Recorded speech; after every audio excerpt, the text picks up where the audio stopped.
നമസ്കാരം. ഞാൻ doctor Arun S Babu, Santhigiri Ayurveda Siddha hospital Thrissur ബ്രാഞ്ചിൽ മെഡിക്കൽ ഓഫീസറായി സേവനമനുഷ്ഠിക്കുന്നു. നമ്മുടെ OPDകളിൽ ഏറ്റവും കൂടുതൽ എത്താറുള്ളത് അസ്ഥിരോഗവുമായി ബന്ധപ്പെട്ട കേസുകളാണ്.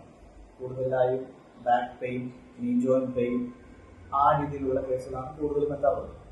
അതുകൊണ്ട് തന്നെ ഇവ മുൻകൂട്ടി കണ്ടെത്തുന്നതിനായുള്ള ഒരു BMD പരിശോധന, BMD എന്ന അസ്ഥി ബലക്ഷയ പരിശോധന ക്യാമ്പ് നമ്മൾ ഈ വരുന്ന ശനിയാഴ്ച 26-ാം തീയതി രാവിലെ 10 മുതൽ 2 വരെ തീരുമാനിച്ചിട്ടുണ്ട്. ഇതിൽ പങ്കെടുക്കുന്ന ആദ്യത്തെ 100 പേർക്കാണ് നമ്മൾ സൗജന്യമായി പരിശോധന നടത്തുന്നത്. ഇതിൽ പങ്കെടുത്ത ശേഷം അസ്ഥിവിലക്ഷയം കണ്ടെത്തുന്ന രോഗികൾക്ക് നമ്മൾ ഒരു സൗജന്യ ഡോക്ടർ പരിശോധനയും അതിനുശേഷം ഏതെങ്കിലും ട്രീറ്റ്മെന്റ് ഡോക്ടേഴ്സ് തീരുമാനിക്കുകയാണെങ്കിൽ അതിലേക്ക് ഒരു 10% സൗജന്യത്തോടു കൂടി നമ്മുടെ ഹോസ്പിറ്റലിൽ തന്നെ ചെയ്യാനുള്ള സൗകര്യം ലഭ്യമാണ്.